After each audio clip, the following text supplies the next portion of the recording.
अयोध्या तीर्थ क्षेत्र की जय। ऋषभदेव भगवान की जय। सभी धर्मानुरागी बंधुओं को यही प्रेरणा है कि शाश्वत तीर्थ अयोध्या जो सबसे बड़ा तीर्थ है, सबसे प्राचीन तीर्थ है, अनादिकाल से चला आ रहा तीर्थ है और अनंत काल तक रहने वाला तीर्थ है। ऐसे अयोध्या के अंदर जहाँ पर तीर्थंकर भगवंतों ने जन्म लिया है उसके विकास में आप सबको, पूरे दिगंबर जैन समाज को आगे आकर के और तन मन धन से इस अयोध्या को सिंचित करके और बहुत सुंदर स्वर्ग के समान अच्छा बनाना है, सुंदर बनाना है, ताकि आने वाले देश के पर्यटक और यात्री जो भी देश और विदेश के आएंगे वे हमारे जैन संस्कृति को, जैन धर्म की के साथ अयोध्या का क्या संबंध प्राचीन काल से है, इस बात को लेकर के जाएंगे। इसीलिए नए निर्माण के साथ साथ आपको जोड़ा गया है और 30-24 भव्य मंदिर जिसके अंदर 720 रत्न प्रतिमाएं विराजमान की जाएंगी, उसमें आज एक नाम उस रत्न प्रतिमा के साथ जुड़ा है। श्रीमती मनोरमा देवी, नरेंद्र कुमार जैन, राहुल जैन पांड्या, शरणका वाले, जयपुर मुंबई। इन्होंने मुंबई के अंदर जब पूज्य माता जी का 4 साल पहले सन 2017 में प्रवास था, राहुल पांड्या बराबर आते थे और बहुत ही भक्ति करके बहुत ही सहयोग प्रदान करते थे। कल ये यहाँ पर आए थे राजधानी दिल्ली के अंदर, पूज्य माता जी के दर्शन किए और उनकी भावना बनी तो अपने परिवार की ओर से एक रत्न प्रतिमा विराजमान करने का यश और पुण्य और सौभाग्य उन्होंने प्राप्त किया है। उनके लिए हमारे अयोध्या तीर्थ क्षेत्र कमेटी की ओर से बहुत बहुत धन्यवाद, आशीर्वाद और शुभकामनाएं। जिनकी भी भावना हो शाश्वत तीर्थ अयोध्या के इस निर्माण में, दोनों निर्माण आपकी तरफ से 1,11,000 रुपये में रहेंगे। एक रत्न प्रतिमा जिसकी प्रशस्ति में आपके परिवार के 2 नाम रहेंगे और जो 30-24 मंदिर का भव्य निर्माण होगा उसकी शिलालेख में आपके परिवार के 4 नाम रहेंगे। जिनकी भावना बने ये सौभाग्य अपने परिवार को जरूर दिलवाएं और सामने जो नंबर आपको दिख रहे हैं उस नंबर पर आप अपनी सूचना दे करके अपना नाम अंकित करा करके पुण्य और सौभाग्य प्राप्त करें। अब पूज्य बड़ी माता जी। इसके साथ ही पूरे भाद्रपद महीने के अंदर महाशांति धारा जो प्रातःकाल होती है 6 बजे से 7 बजे के मध्य, जिसे पारस चैनल पर आप प्रतिदिन देखते हैं, उस शांति धारा के लिए लगातार 1 महीने तक जो 16 कारण पर्व, 10 लक्षण पर्व, पंचमेरु पर्व, रत्नत्रय पर्व आदि अनेक पर्व आ रहे हैं, उन सभी पर्वों में आपके परिवार की ओर से आपके परिवार की सुख शांति के लिए शांति धारा की जाएगी, जिसे आप प्रतिदिन सुने और 11,000 रुपये की दान राशि, निवसाव राशि दे करके ये सौभाग्य भी आप प्राप्त कर सकते हैं। अब पूज्य माता जी। जो पूज्य गणी प्रमुख श्री ज्ञानमती माता जी की जय। भव्यात्माओं, गणी ज्ञानमती दिव्यावदान का कार्यक्रम चल रहा है। आज इस दिव्यावदान कार्यक्रम में जो आप तीर्थ यात्रा करते हैं उसमें भी आप राजगृही तीर्थ की ओर चलेंगे। सर्वप्रथम इस कार्यक्रम का उद्घाटन आज का श्री अखिलेश जैन, रोली जैन परिवार, टिकैत नगर, जो पूज्य गणी ज्ञानमती माता की जन्मभूमि से हैं, 88 दीप जला करके और कार्यक्रम का उद्घाटन कर रहे हैं। और राजधानी दिल्ली में भगवान भरत ज्ञानस्थली तीर्थ पर श्रीमती मालती जैन, यशबीर जैन, उनके सुपुत्र पारस जैन की पुत्रवधू पारस जैन की धर्मपत्नी प्राची जैन एडवोकेट, ये यहाँ पर 88 दीपों को प्रज्वलन करके उद्घाटन करेंगे। मंगलम भगवान वीरो, मंगलम गौतमो गणी, मंगलम कुंद कुंदाद्यो, जैन धर्मोस्तु मंगलम। जिया ज्ञानमती माता गणिन्याम प्रमुखा कलौ, नमस्तस्यै सरस्वत्यै ज्ञानमूर्त्यै नमो नमः। जो लो पूज्य गणी प्रमुख श्री ज्ञानमती माता जी की जय। ये गणी ज्ञानमती दिव्यावदान का समारोह 9 अगस्त से प्रारंभ हुआ है, निरंतर 20 अक्टूबर तक चलेगा ये। और उसमें हम आपको एक एक तीर्थों की भी यात्रा करा रहे हैं, जिनमें से 24 भगवान के कल्याणकों की भूमियों का, तीर्थों का जीर्णोद्धार विकास पूज्य गणी ज्ञानमती माता की प्रेरणा से हुआ है। उसी श्रृंखला में भगवान मुनि सूरतनाथ की जन्मभूमि राजगृही तीर्थ का आज आप लोग दर्शन करेंगे। राजगृही तीर्थ को स्पॉटलाइट करें, जो भगवान महावीर की दिव्य देशना से प्रसिद्ध है और वहाँ पर भगवान मुनि सूरतनाथ की जन्मभूमि के प्रतीक में पूज्य गण्य ज्ञानमती माता के मंगल पदार्पण के अवसर पर सन 2003 में सुंदर जिन मंदिर भी बना है।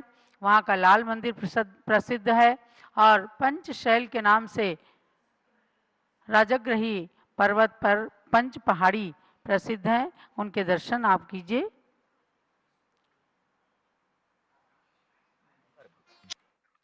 ज्ञान कल्याण भूमि है, जहां भगवान महावीर ने केवल ज्ञान प्राप्ति के बाद प्रथम समव शरण लगाया, जहां 24 में से 23 तीर्थंकरों का समव शरण आया तथा अनेकों मुनि राजों ने कठिन तप कर मोक्ष प्राप्त किया। क्षेत्र की जानकारी। सुरम्य वादियों में अवस्थित राजगीर जी सिद्ध क्षेत्र प्राचीन काल से ही जैन धर्म का एक प्रमुख केंद्र रहा है। यहाँ निर्मित धार्मिक एवं पुरातात्विक वैभव न केवल जैन धर्म अपितु आनंदित हो जाता है। इस वेदी पर किया गया शीशे तथा सोने का कार्य वेदी को अलौकिक छटा प्रदान करता है। वेदी पर मूल नायक प्रतिमा के अलावा 10 धातु की प्रतिमाएं, एक छोटी श्वेत पाषाण की प्रतिमा एवं 2 धातु के मान स्तंभ विराजमान किए गए हैं।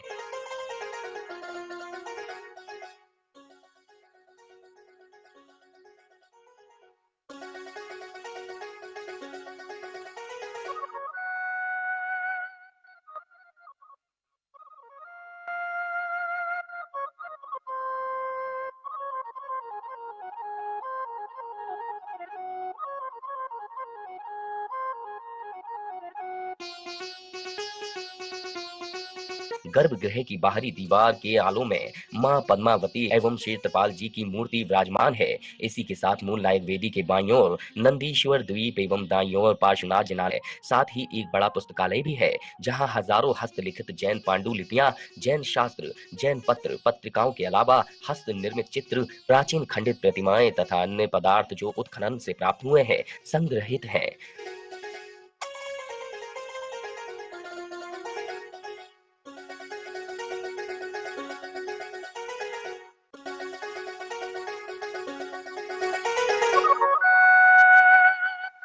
भवन के उत्तरी हिस्से में वाग देवी सरस्वती देवी की प्रतिमा भी स्थापित है। सरस्वती भवन के समीप बाईं तरफ प्रसिद्ध लाल मंदिर बना हुआ है। राजस्थानी शैली तथा चित्रकला के लिए मशहूर इस मंदिर का निर्माण वीर निर्वाण संवत 2451 में कराया गया था। शास्त्रानुसार इस मंदिर की भूमि पर ही भगवान मुनि सुब्रतनाथ का गर्भ एवं जन्म कल्याणक स्थल है। भव्य लाल मंदिर में कुल 7 वेदियां बनी हुई है, जिनमें मूल नायक वेदी पर श्री 1008 मुनि सुब्रतनाथ भगवान की मनोहारी प्रतिमा विराजमान की गई है।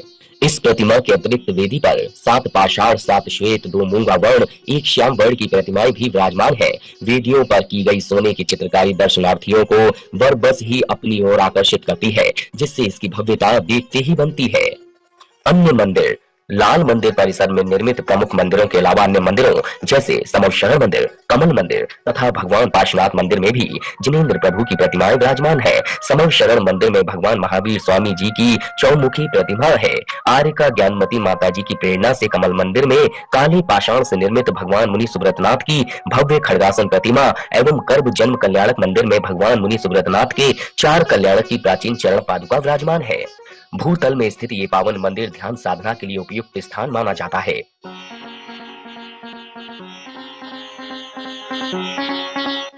वीर शासन धाम तीर्थ।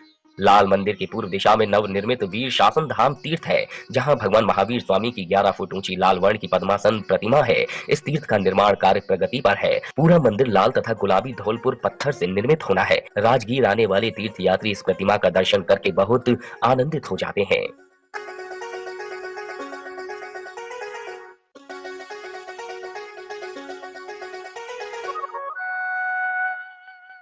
पंच पहाड़ी। राजगीर सिद्ध क्षेत्र के 5 पहाड़ निर्वाण स्थल के रूप में पूज्य है। इन्हीं पहाड़ों से केवली जीवनधर स्वामी सहित अनेक मुनि राजों ने तप कर केवल ज्ञान प्राप्त किया।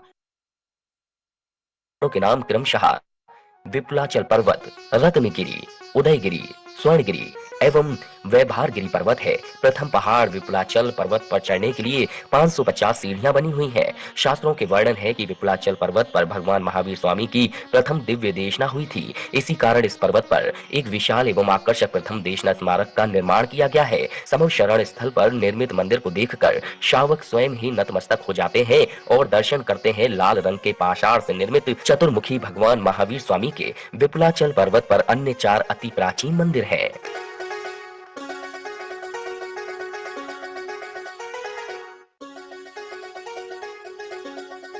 विपुलाचल से दूसरे पहाड़ रत्नगिरी पर जाने की दूरी करीब 2 किलोमीटर है, जहां पहुंचने से लेकर तलहटी तक 1292 सीढ़ियां बनी हुई हैं। पांचों पहाड़ों की अलग अलग विशेषताएं हैं एवं तकरीबन सभी पहाड़ समान दूरी पर स्थित हैं। प्राचीन काल से ही प्रत्येक पहाड़ पर भव्य मंदिरों का निर्माण कर प्रतिमाएं विराजमान की हुई हैं।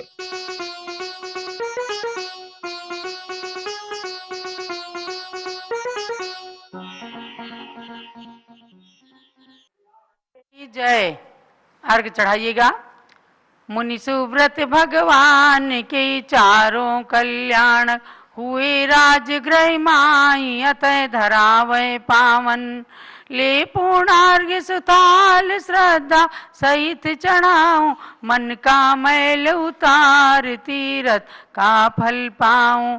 ओम ह्रीं श्री तीर्थंकर मुनि सुव्रतनाथ गर्भ जन्म दीक्षा केवल ज्ञान चतु कल्याण पवित्र राजगृही तीर्थ क्षेत्राय पूर्णार्घ्यम महार्घ्यम निरपामीति स्वाहा। जब लो राजगृही तीर्थ क्षेत्र की मुनि सुव्रतनाथ भगवान की जय। तीर्थ यात्रा की श्रृंखला में आप सबने राजगृही पावन तीर्थ के दर्शन किए और अब हम पूज्य गणी ज्ञानमती माता जी के चातुर्मास स्थल की ओर चलते हैं। 15वें चातुर्मास यानी कि सन 1967 में पूज्य माता जी का मंगल चातुर्मास मध्य प्रदेश के सनावद नगर में हुआ, जो सिद्धवरकूट के निकट है, और वहां पर चातुर्मास हुआ, जहां से छुल्लक मोती सागर महाराज मोतीचंद जी के रूप में पूज्य माता जी के साथ आए और अनेक कार्यों में, सभी कार्यों में प्रमुखता से उन्होंने अपनी भूमिका का निर्वाह किया। ऐसे उस पावन तीर्थ पावन नगर सनावद की ओर हम आपको ले चलते हैं। वहां पर 3 मंदिर हैं, एक बड़ा मंदिर, एक छोटा मंदिर और बताया एक सुपार्श्वनाथ भगवान का मंदिर है। उन मंदिरों में विराजमान भगवंतों के भी आप दर्शन करके पुण्य का अर्जन कीजिए। आप दर्शन कर रहे हैं उस सनावद नगर का, जहां पर सन 1967 में पूज्य गणी ज्ञानमती माता जी ने चातुर्मास किया। बहुत ही भव्यता के साथ चातुर्मास संपन्न हुआ। ये जिनाले हैं, वहां पर 2 शिष्य उन्हें प्राप्त हुए, एक मोतीचंद जी और एक यशवंत कुमार जैन। मोतीचंद जी मोती सागर छुल्लक जी बने, जो जम्बूद्वीप के प्रथम पीठाधीश के रूप में अभिषिक्त रहे, और दूसरे यशवंत कुमार जी जो मुनि वर्धमान सागर जी बने पूज्य गणी ज्ञानमती माता जी की ही प्रेरणा से। ज्ञानमती माता जी ने उनको खूब अध्ययन कराया, पुनः आचार्य धर्म सागर महाराज से दीक्षा दिलाई। वर्तमान में वे आचार्य पद पर प्रतिष्ठित हैं। ऐसे उन दोनों शिष्यों को भी प्राप्त करके और जैन जगत का पूज्य माता जी ने उपकार किया कि दोनों ने अपने अपने नाम को बहुत अच्छे रूप में सार्थक किया। उसमें से अभी सन 1995 में पूज्य गणी ज्ञानमती माता जी जब मांगी तुंगी की यात्रा पर जा रही थी, तब उनकी पावन प्रेरणा से और मोती सागर महाराज जी की भावना के अनुसार सिद्धवरकूट के रास्ते में सनावद के अंदर नमोकार धाम नाम का के एक तीर्थ का शिलान्यास हुआ। हम आपको कल उसके दर्शन कराएंगे। नमोकार धाम बहुत ही सुंदर तीर्थ है, जहाँ 5 परमेष्ठी की प्रतिमाएं विराजमान हैं और 3500 अक्षर नमोकार मंत्र के बहुत ही सुंदरता के साथ पच्चीकारी में लिखे गए हैं। उस नमोकार तीर्थ का दर्शन करके भी आपको प्रसन्नता की अनुभूति होगी। ये सनावद के जिन मंदिर हैं, जहाँ के दर्शन करके आप सबको जिन प्रतिमाओं के दर्शन का पुण्य प्राप्त करना है। पद्म पुराण के अंदर लिखा है कि जो सरसों के बराबर एक छोटी सी प्रतिमा और धनिया पत्ते के बराबर जिन मंदिर का भी निर्माण करते हैं, उनके पुण्य की तुलना किसी से भी की नहीं जा सकती। तो ऐसे प्रतिमा निर्माण और मंदिरों के निर्माण की प्राचीन परंपरा रही है। उसी निर्माण की श्रृंखला में आप स्थान स्थान के मंदिरों के दर्शन कर रहे हैं। पूज्य गणनी ज्ञानमती माता जी देश की वह साध्वी, प्रथम साध्वी हैं जिन्होंने अपने जीवन में सर्वाधिक चातुर्मास किए हैं और ये 69वां चातुर्मास, 69th चातुर्मास भारत की राजधानी दिल्ली में भगवान भरत ज्ञानस्थली दिगंबर जैन तीर्थ कनॉट प्लेस में हो रहा है। हमने विचार बनाया कि इस चातुर्मास में जो ये दिव्यावदान का कार्यक्रम है, तो हम आपको पूज्य गणनी ज्ञानमती माता जी के चातुर्मास स्थलों के जिन मंदिरों का भी दर्शन कराए, तो उसी के मध्य में आप दर्शन करके पुण्य का अर्जन करते हैं। इन नगरों में, गांवों में, शहरों में जाना बहुत दुर्लभ कार्य है, लेकिन आप फिर भी भगवान ऋषभदेव जूम चैनल और पारस चैनल के माध्यम से दर्शन करके पुण्य का अर्जन कर रहे हैं। अर्घ भी चढ़ाइएगा। उदक चंदन तंदुल पुष्प कई चरु सुदीप सुधूप फलार्घ कई धवल मंगल गान रवाकुले जिन ग्रहे जिन नाथ महम यजे। ओम ह्रीम सनावद नगर, जहाँ पूज्य गणनी ज्ञानमती माता जी ने सन 1967 में चातुर्मास किया, वहाँ बड़ा मंदिर, छोटा मंदिर और भगवान सुपार्श्वनाथ जिन मंदिर में विराजमान मूल नायक जिन प्रतिमा सहित समस्त जिन प्रतिमाभ्यो नमः अर्घ्यम निर्पामीति स्वाहा। और जब अभी सन 2019 में पूज्य गणनी ज्ञानमती माता जी मांगी तुंगी की यात्रा करके वापस हस्तिनापुर की ओर आ रही थी, तो भी संघ का मंगल पदार्पण सनावद नगर में हुआ। नमोकार तीर्थ पर भगवान ऋषभदेव का बृहत महामस्तकाभिषेक कार्यक्रम भी संपन्न हुआ। इन सब कार्यक्रमों को करते हुए और नमोकार तीर्थ के दर्शन करते हुए हम सब हस्तिनापुर आए।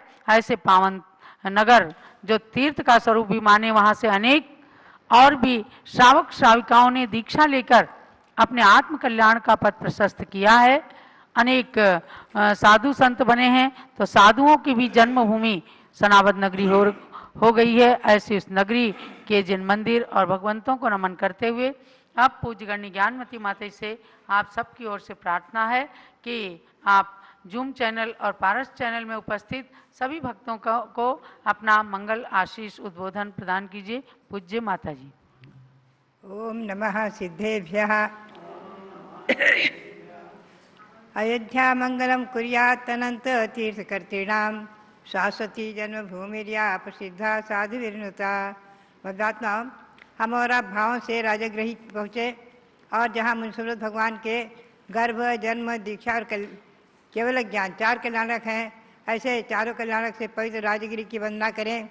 मुंसुरत भगवान को होकर लगभग 11 लाख वर्ष हुए हैं और वहाँ पर भगवान महावीर स्वामी की दिव्यध्वनि खिरी, प्रथम दिव्य दर्शना हुई। ऐसे विपलाचल पर्वत आदि को नमन करते हुए भगवान महावीर स्वामी के समोसरण में विराजमान सब प्रतिमाओं को नमन करें। भव्यात्माओं, बात यही है कि तीर्थ महान हैं और भगवंतों की जन्मभूमि, केवल ज्ञान भूमि आदि से तो महान ही हैं। आज वहाँ अनेकों जिन मंदिर आदि के निर्माण से और भव्य समोसरण आदि के निर्माण से वो पवित्र पावन है।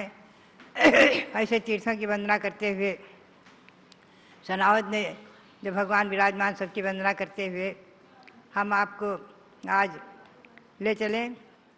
आज के दिन जो है हमने भाद्रपद कृष्णा चतुर्थी जो घर छोड़ा था सन 1952 में, ईस्वी सन 1952 में, तो सचमुच में मुझे आज प्रसन्नता है कि आज मैंने अपने 69 वर्ष पूर्ण करके और 69वां चातुर्मास ये वर्षा योग का श्री भरत स्वामी के चरण सानिध्य की छत्र छाया में कर रही हैं।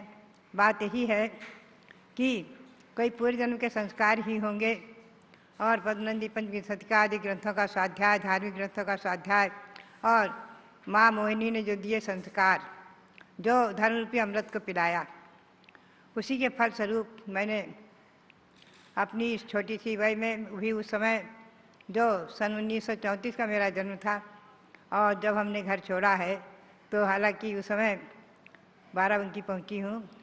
संघर्ष तो बहुत हुए हैं, लेकिन फिर भी मैं समझती हूँ कि संयम के मार्ग में बढ़ना और मोक्ष मार्ग को प्राप्त कर लेना, गुरुओं का सानिध्य प्राप्त कर लेना, तीर्थों का दर्शन करना आदि, ये सब पूर्व जन्म के संस्कार और पुण्य से ही प्राप्त होता है।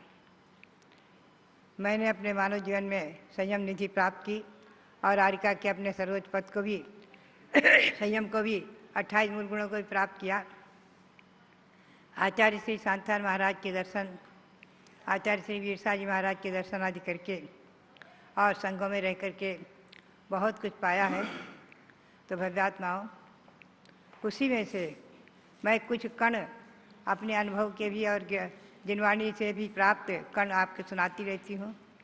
आप देखें कि राजगृही तीर्थ महान है, भगवान महावीर की दिव्य ध्वनि से तो महान है ही है, भगवान मुंसुरत के कल्याणकों से महान है ही है।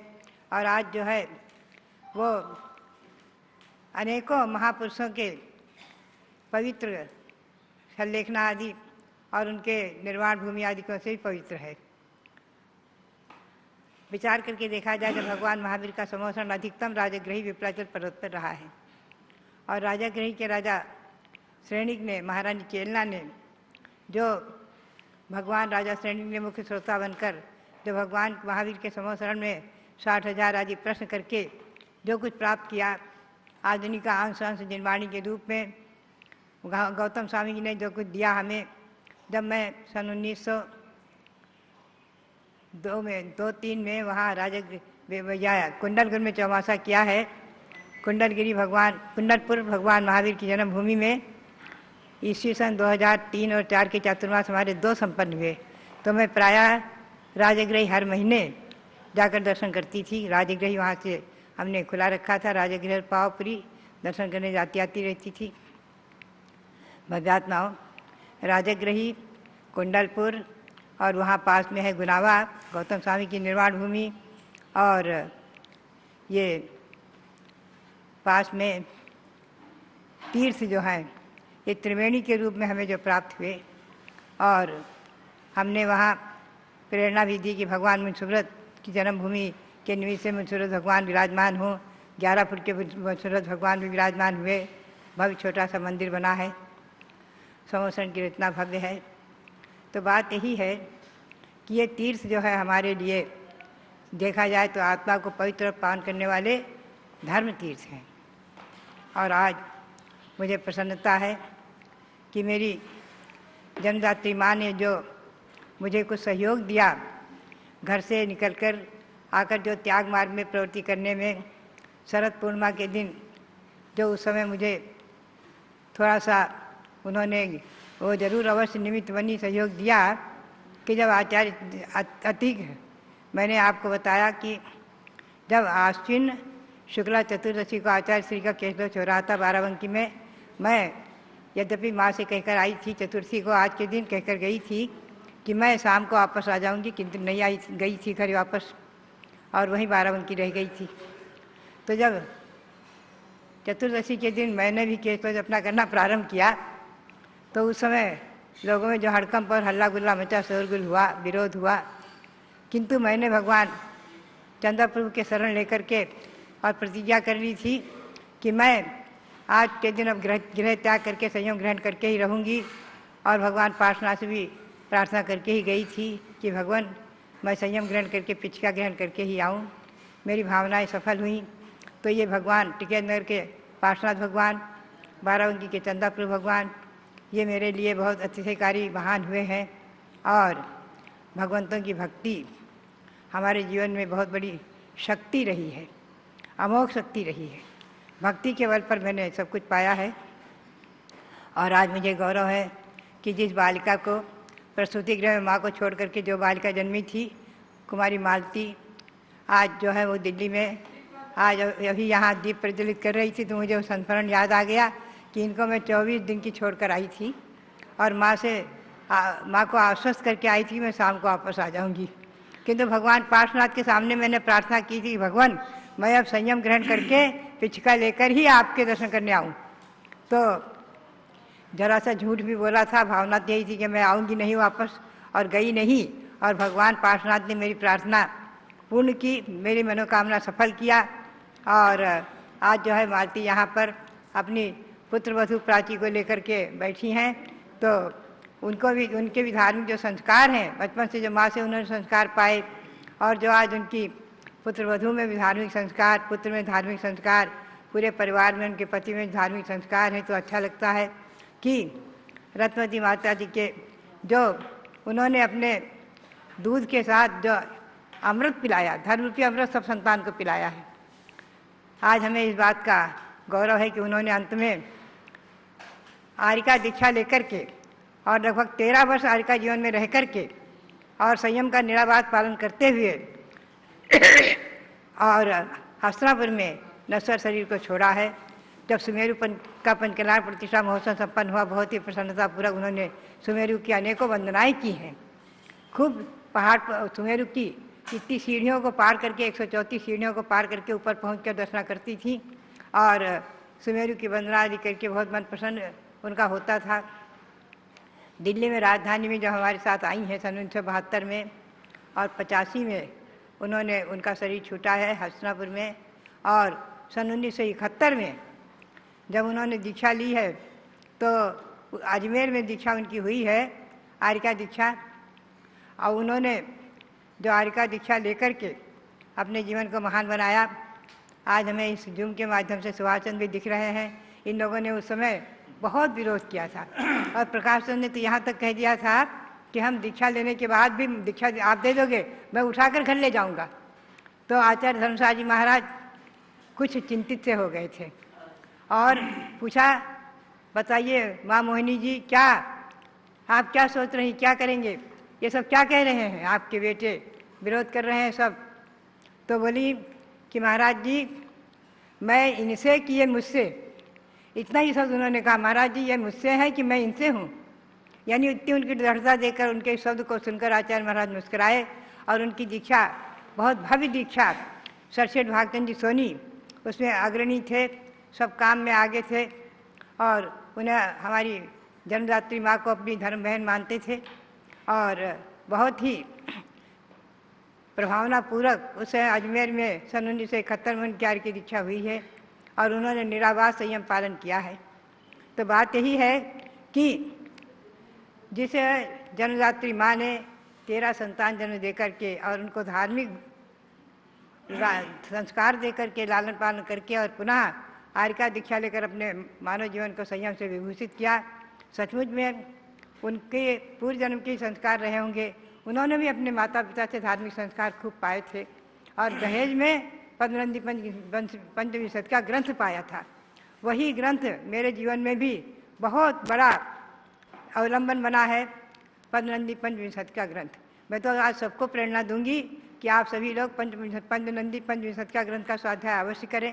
उसमें श्रावक धर्म और अध्यात्म और भगवंतों की भक्ति सब कुछ, चारों अनुयोगों का सार उसमें भरा हुआ है। बहुत ही सुंदर ग्रंथ है, अमृत स्वरूप भगवान की वाणी के स्वरूप में। और अनेकों धार्मिक ग्रंथों को पढ़कर, जम्बू स्वामी चरित है, प्रद्युम्न चरित आदि पढ़ करके मैंने जो अपने जीवन में धार्मिक अभिज्ञानोपयोग किया, उसके फल स्वरूप आज मैं समझ रही हूँ कि जो भी मुझे सरस्वती की कृपा प्राप्त हुई, स्वाध्याय का फल प्राप्त हुआ, तो इसमें पूर्व जन्म के पुण्य तो है ही है, माँ के दिए हुए संस्कार भी हैं। और मैं समझती हूँ कि उन्होंने अपने सभी संतान में जो धार्मिक संस्कार दिए, आज मैं देखती हूँ हमारे रविंद्र कीर्ति जी, जिनको मैं उस समय लगभग 2-2.5 वर्ष का छोड़कर आई थी और उस समय बहुत रोए थे और अस्वस्थ भी हो गए थे। तो कहते थे लोग कि इनको सदमा पहुँच गया है, इसके ऊपर तुमको दया नहीं आती है, सब लोग आकर मुझसे कहते थे। लेकिन वास्तव में मैं इतनी निर्मोही थी, चिंतन किया करती थी कि अनंत काल से संसार में परिभ्रमण करते हुए मैंने अनंत भाई बहनों को छोड़ा है, अनंत माता पिता को छोड़ा है, अनंत माता पिता बने हैं, अनंत जीवों के साथ संबंध हो चुका है, तो किसके प्रति अब मोह करना। अब शरीर भी जब अपना नहीं है, चिन्मय ज्योतिश्वर भगवान आत्मा को परमात्मा बनाने का पुरुषार्थ करना है। आत्मा को चिन्मय ज्योति स्वरूप भगवान परमात्मा बनाना है। इस मनुष्य पर्याय से संयम प्राप्त करके और स्त्री पर्याय से छूटकर 2-3 भावों में निश्चित ही अपने आप को सिद्ध परमेष्ठी के रूप में परमात्मा पद को प्राप्त करना है। यही पुरुषार्थ मेरा सफल हो और आप सबके लिए मैं तो यही प्रेरणा दूंगी कि इसी प्रकार से आप लोग भी अपनी संतान को धार्मिक संस्कार दें, धर्म में आगे बढ़ाएं और आप लोग भी अपने धर्म के जीवन में स्वाध्याय आदि को करते हुए संयम को ग्रहण करते हुए और हमेशा आचार्य सांसार महाराज की सूक्ति को अपनाएं कि बाबा ने संयम धारण करा भ्यू न कार, भव्यात्माओं संयम धारण करो डरो मत। इस भावना को भाते हुए और अपने मानव जीवन को सार्थक करें। पंचम काल आपके लिए वरदान बने, हमारे लिए आप सबके लिए पंचम काल ये भले ही कलकाल है, लेकिन संयम धारण करके हमने जो भगवान अरहंत की वाणी अहिंसा परमो धर्म पाया, भगवान ऋषभदेव से लेकर महावीर स्वामी तक के तीर्थंकर भगवंतों के नाम पाए, उनका शासन पाया, तो मैं समझती हूँ कि हमारे लिए चतुर्थ काल से बढ़कर ये पंचम काल महत्वपूर्ण रहा है। इसी भावना के साथ मैं आज यहाँ पर हमारी मालती आई हैं, उनके लिए, उनकी पुत्रवधू के लिए, उनके परिवार के लिए मंगल आशीर्वाद और साथ ही जो भी यहाँ विराजमान भगवंतों के नमोस्तु करते हुए और सबके लिए आप सबके लिए बहुत बहुत मंगल आशीर्वाद, बहुत बहुत